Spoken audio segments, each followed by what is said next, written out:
Kumusta kayong lahat dyan mga kasong? Title ng ating episode para sa araw na ito, nakakagulat na gagamba sa loob ng puno. Mga kasong, intayin nyo ang pinaka-climax ng ating video na kung saan may lalabas na halimong na gagamba sa loob ng katawan ng puno at talagang magugulat kayo sa sukat nito. Tignan nyo naman ang ating pauna, napakalaking gagamba. Kaya kung bago ka pa lang sa aking channel na Kasunggab TV, ay huwag mong kalimutan na mag-subscribe at ganoon na rin sa hiniraman natin ng video na si Pedring Paltik ang TV. Pakisuportahan po natin to mga kasong. Siguradong hindi kayo mabibitin sa ating i-upload para sa araw na ito. Ipapalabas para sa inyo. Sana po ay magustuhan nyo lahat. Kaya ano pang inintay nyo? Umpisahan natin to. Let's go!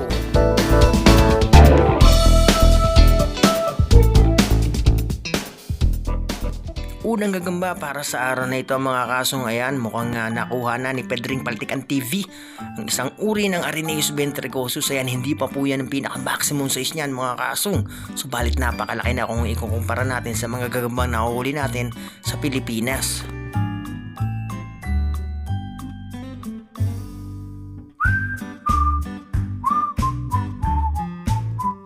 At ayun na nga, natapos na tayo sa paunang gagamba. Ito ang pangalawang gagamba na makikita natin na kinuha ni Pedring Paltik ang TV. At ayan, sumasayaw pa siya mga kasunggab. Susungkitin niya yung gagamba doon sa puno dahil ito po ay nasa mataas na parte ng tangkay ng puno. Kaya kailangan niya sungkitin. Tignan natin kapag naibaba na niya.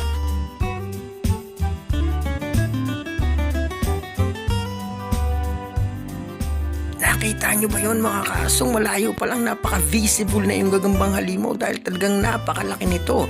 At ito, nasa ibaba na ng damuhan. Kinuha ni Pedring Paltik nang walang patumalya mga kasong. Ayun o, napakalaki. Napakalaki, kulay itim. Grabe mga kasunggab. Nga pala, kasama niya rin dito si Kabotogs TV. Ayan o, purong itim mga kasong. Nakakagulat at takot hawakan yung mga ganitong klaseng gagamba.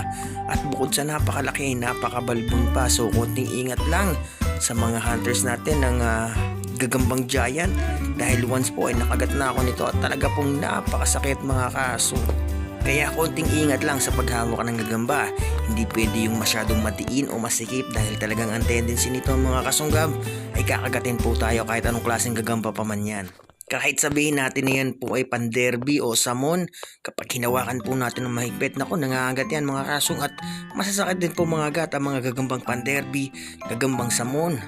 Lalong-lalo na po yung mga gagambang kuryente, naku, may konti pang venom po yan mga kasong. Kaya kung tawagin ng mga gagambang kuryente sa ibang lugar sa Pilipinas ay gagambang lagnat. Dahil once makagat ka daw nito ay talagang lalagnatin ka. Tignan nyo mga kasong, grabe sa laki oh.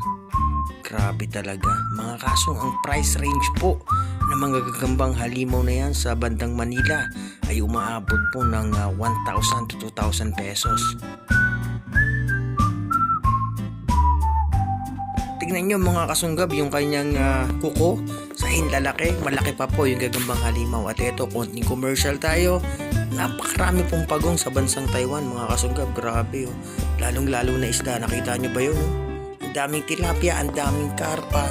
At sa mga bawat kanal at ilog ay talagang makikita nyo napakarami mga kasong. Dyan po papasok yung sinasabi nila na hindi mahulugang karayom lalong-lalo na kapag gabi. 1, 2, 3, 4, 5. Di 5 na yung natira. Kanina nasa mahigit 10 yung pagong. At yan pa lang po ay commercial lang mga kasong. Papunta na po tayo sa mga spot natin na paghahanapan ng mga gagambang halimaw. Ito. Samahan niyo pa rin kami mga kasunggab.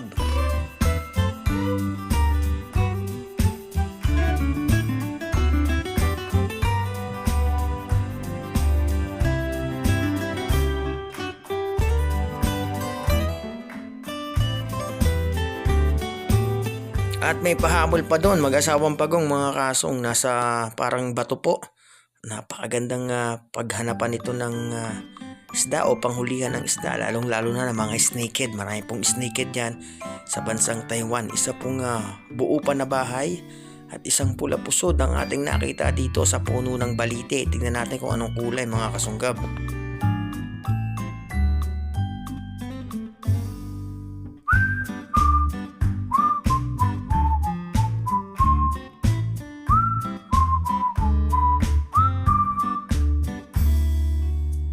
Isa pong dilawan na pula pusod, napakaganda rin ang itsura no mga kasong. Ngunit ang mga pula pusod po ay walang sinabi talaga. Sa mga gagambang panderby talagang mabilis lang itong sasakmalin at sasaputan. Ang ganda nito, may apat na tuldok siya sa kanyang likuran. So rides muna tayo ng konti at sana makakita pa tayo ng mga exciting na mga gagamba dito pa rin sa bansang Taiwan.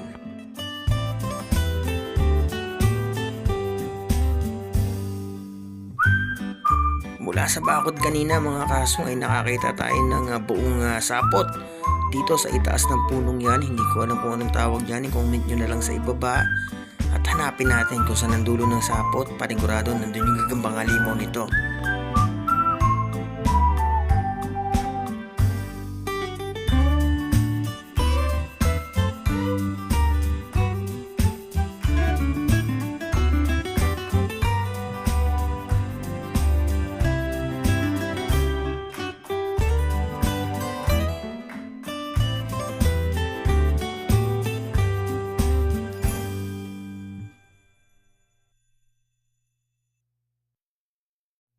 At sa aking palagay mga kasong ay nakita na natin ang gagambang halimaw.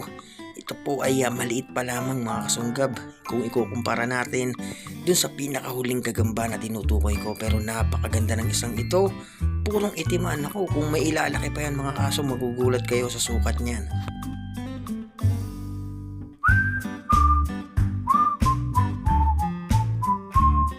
Napakagandang gagamba mga kasunggab. Eto na, dito na papasok yung tinutukoy natin na may lalabas po na halimaw na gagamba sa putas ng katawan ng puno mga kasong. At talagang sila Pedring Paltik ang TV ay magugulat din sa sukat ng halimaw na gagambang ito. Kaya sama-sama nating pintahan yan mga kasunggab. At sana tapusin natin ang video natin hanggang sa huling parte nito. Nakita nyo ba kung gaano kakapal yung sapot mga kasong? At ito yung tinutukoy kong butas ng puno. Ayan. Diyan pumunta yung dulo ng sapot mga kasunggab. At sa loob niyan sinilip nila Pedring Paltik ang TV.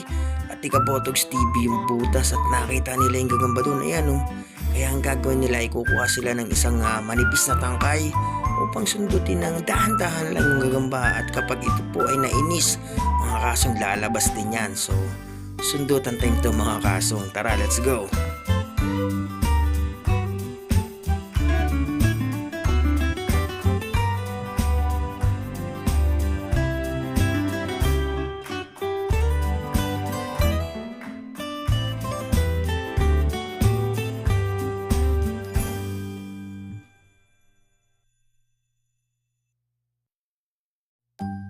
Eto na nga, inuumpisahan ng sundutin ni Pedring Paltik ang TV yung butas. Sana mabilis lumabas yung gagambang nasa loob nito.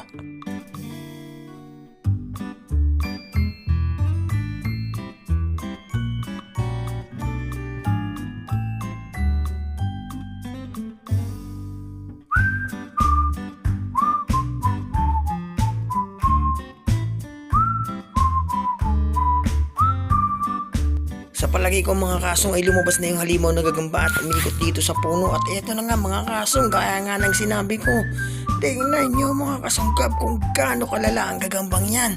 Napakalaki at lalong lalo na kapag inilagay na yan sa kamay ni Pedring Paltik ang TV, doon nyo na maikukumpara o masusukat.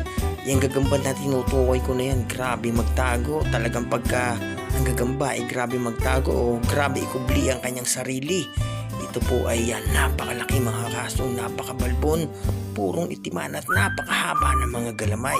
Yung mga gagambang halimaw na yan ang pinakamalulupit sa lahat mga kasong. Ayan oh, sobrang laki. Maraming salamat po sa inyo lahat. Hanggang sa muli mga kasong, paalam.